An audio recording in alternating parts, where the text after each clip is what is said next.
Hey, it's KR King of D&D Homebrew, talking today about one of my favorite environments for an RPG encounter or storyline, the tomb. And what I'm going to show you is some techniques that I use to develop a tomb that has both its historical provenance, and realism, but also within the game mechanics of whichever RPG setting that you're playing. Because the thing about a tomb is it's a place of significance. The person that was buried there was somehow important or infamous, and that importance can be reflected in the architecture of the tomb itself, how big it is and elaborate. Important people can often be buried with things from their life, like treasure and, in the RPG world, magic items and all sorts of things. And the other thing about a tomb is the world of the dead, the world of spirits, of demons and devils, and all the things we associate with the afterlife are real, right? Tombs aren't just places that are creepy, dusty, with some crumbling corpse. They're a place where the dead walk. It is a place where they rule supreme and the living are not welcome. So obviously the question of a tomb is, why is it built? And this relates usually to who is buried there. You think of a powerful person, a king or queen, the classic Taj Mahal, built by a ruler for his wife. It's this gigantic, spectacular place, famous since the day it was built as this burial chamber to honor her. She was his favorite, I believe, wife or concubine. I don't know if those that can look that up. But you also have tombs for great political leaders, the presidents of the United States. That was a period in the 19th century where they were building these elaborate tombs, Grant's tomb. There's even a Harding tomb. Today, they're usually buried in their presidential libraries. If JFK was a veteran, he was at Arlington National Cemetery. Then you have prominent people. Rich people will build tombs. There's a hierarchy within a cemetery. I did a video on cemeteries. You should check that out, the different aspects of that. But one of those is the more prominent the person, the larger the monument or tomb. And all this relates to when you think about creating a tomb in your world, you're thinking about a person who is dead, right? And then what relation do they have to the living? If it's the last king, it's a recent death, that tomb is going to be well known, maybe even well protected. If it's someone long dead, it might be in a remote area or a ruined tomb or something like that. What is the relation to the current time? And then how powerful were they? Because a king will usually be buried with some of their treasures, depending, the Egyptians famously had things to go to the next world.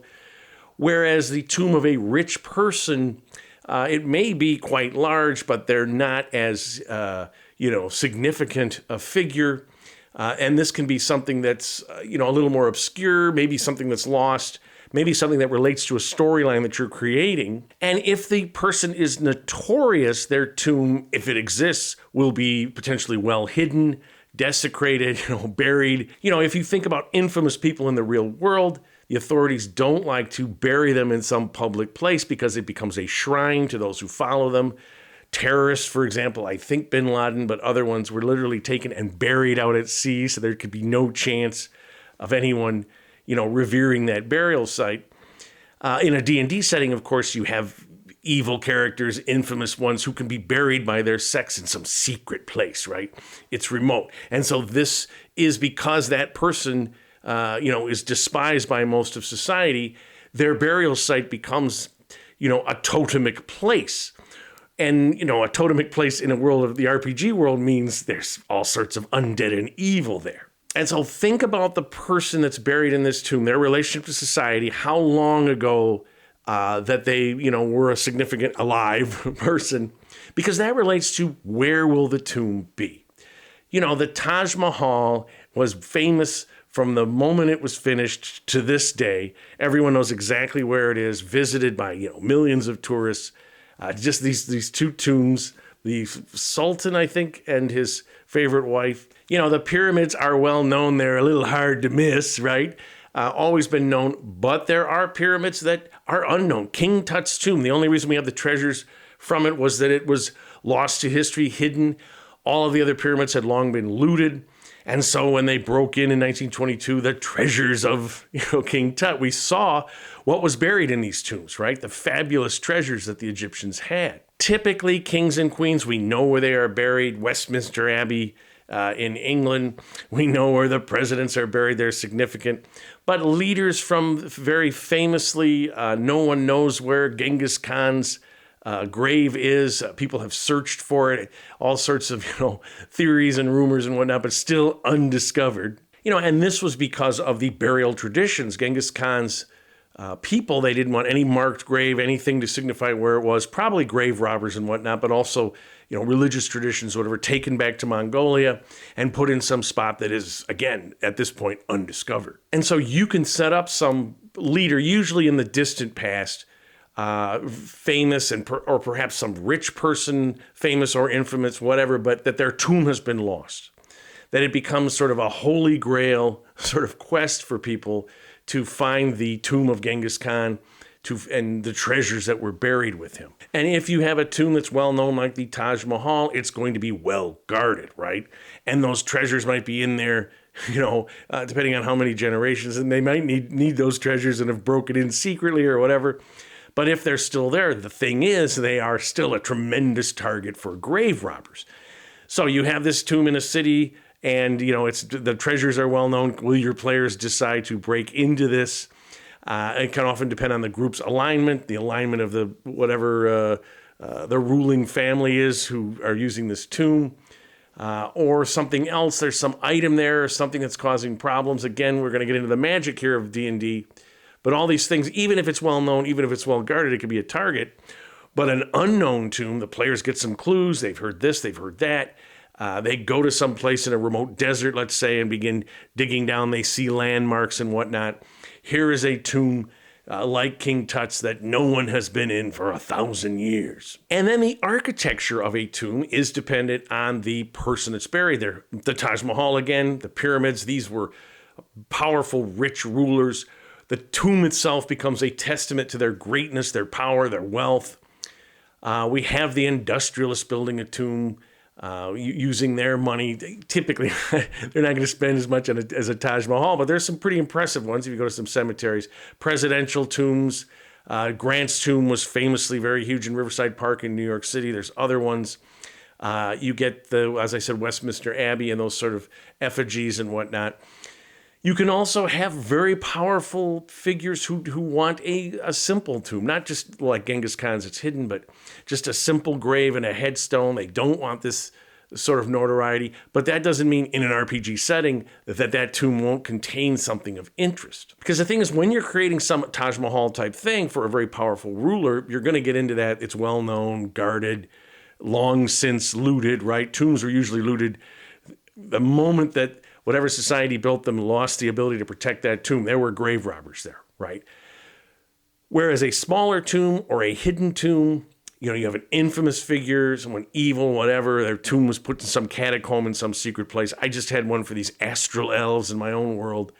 They had these catacombs beneath this ruined, it was a city, it's a long story, but the point was they were hidden because these astral elves were considered, they were actually wanted by these other evil creatures, and so the last of them died on the material plane, and they were buried in this secret place, right?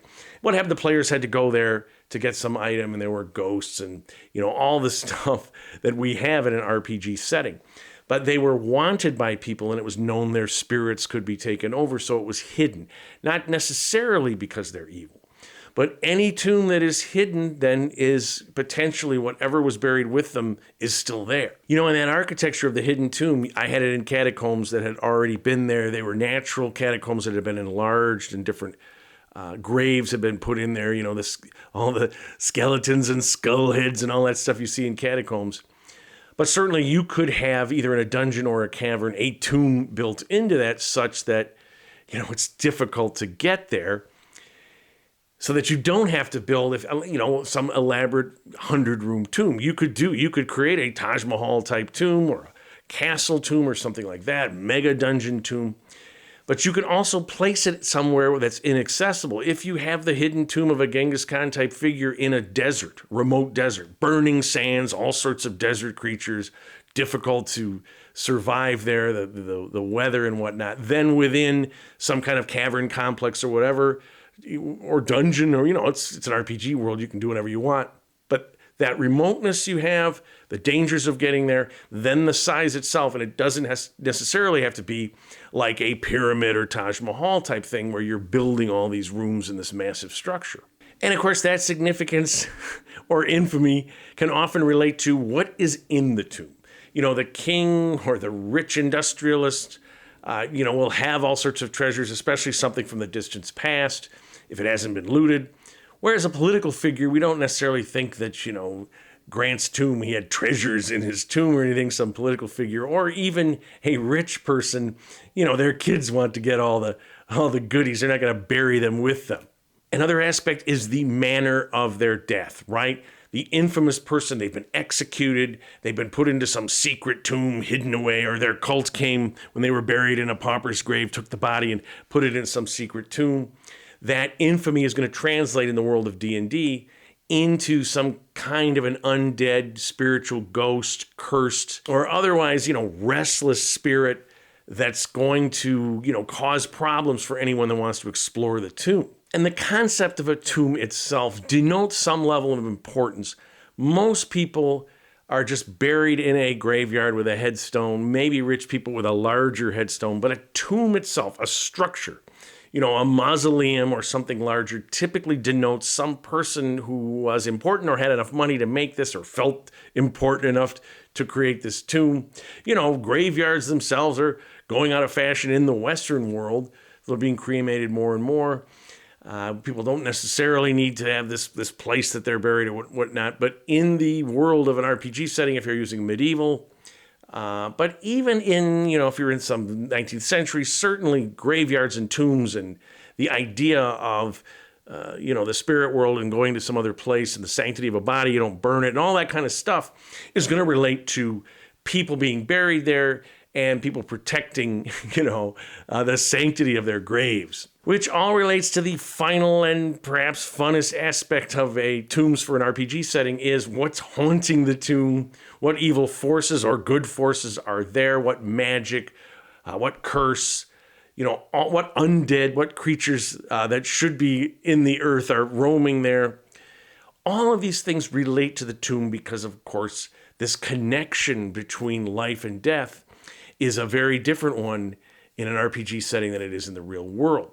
They go back and forth. You can raise people from the dead with magic, right? So when the players know about a tomb, and whether it's a well-known tomb protected that they want to loot, unknown tomb that they discover, infamous tomb that the cult has kept secret, or just one that they stumble across, they're not sure what it's about, but they can tell it's a tomb. They know there's a possibility here. There's going to be undead. There's going to be creatures associated with, the lands of the dead, ghosts. Ghosts always have a story on them. I've done videos on ghosts before, how to use them.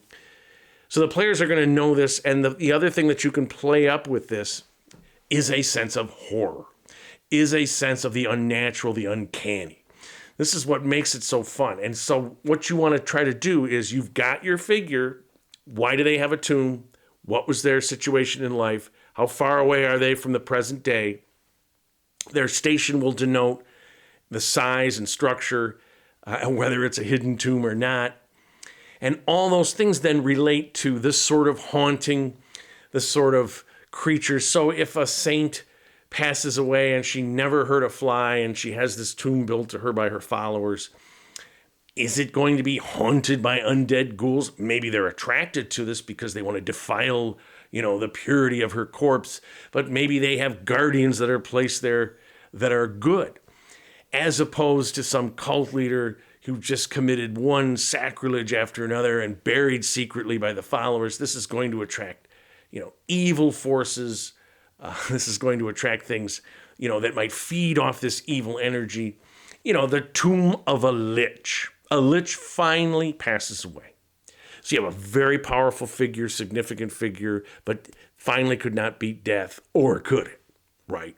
Because if you talk about a ghostly situation, a lich's tomb is just, the famous Tomb of Annihilation is a lich's tomb.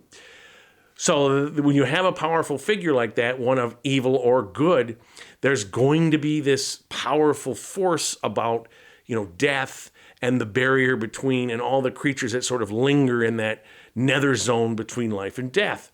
If you just have a simple person in a graveyard, maybe there'll be a haunting there, or a rich person. Why? Because their backstory contains information about that. Why are they haunting this? Something happened. They don't know they're dead. They had a horrible death. It was unfair. Or they're so evil they just won't go away. All those kind of things can occur with a more simple person. Typically with a tomb, because the personality is significant, their crimes will be more significant too, or the injustice done to them. And the thing about this is that person's going to dictate the architecture, how large, where it is, and what is the haunting effect, what kind of creatures are dwelling there. And when you're setting this up, when you're creating your storyline, you think about all those factors, you make this tomb, then you give your players no information, some information, or all the information. If you had a Taj Mahal in your world that everyone knows about, there's no way to hide the Taj Mahal. Like I said, famous from the day it was built. A ruler and his favorite wife are buried there. It's guarded by soldiers, but it's known to be haunted, right? Guards can only last there so long. They begin to get nervous, whatever. Their hair turns white when they see the spectral images of the king and his wife, or something like that, because the king was killed by his evil brother, or rumored to have been, and is seeking revenge to this day, right? And the players get involved with this, whether it's just to steal the treasure, and then they got to run that gauntlet, or whether it's to right some wrong and put the king and his wife at rest, or whatever. That storyline is going to be of that kind of scale, right? A king that was betrayed, a king that was, or died, unfulfilled, or his wife died and he was so sad he killed himself. No king should do that. Something like that, some huge story. Right? But then you can go to the simplest sort of tomb of all, some innocuous family, but there's, some family drama there. Or it could, that just someone was murdered in the family, or their land was stolen by some evil person and placed in this tomb, almost as a, slap in the face or something like that. But you can have a family drama type story that relates to a ghost. And what you want to do then when you're building the tomb is to have architectural features and have things in the tomb that relate to that storyline, so that when the players, you've given them some information, they go to the tomb and there's going to be more information there. But that will be for another video, talking about constructing the tomb. But this is just about giving you ideas of when you're going to create a tomb. Remember, who's buried there, why, and what's the story behind it, and then you relate that to all the other features that I talked about. So hopefully that was helpful to you. If you like what you've seen, please subscribe to my channel. Leave me some comments about tombs that you've created or are thinking about. Most importantly, keep playing an RPG game, whichever one you choose, and tell somebody else about it.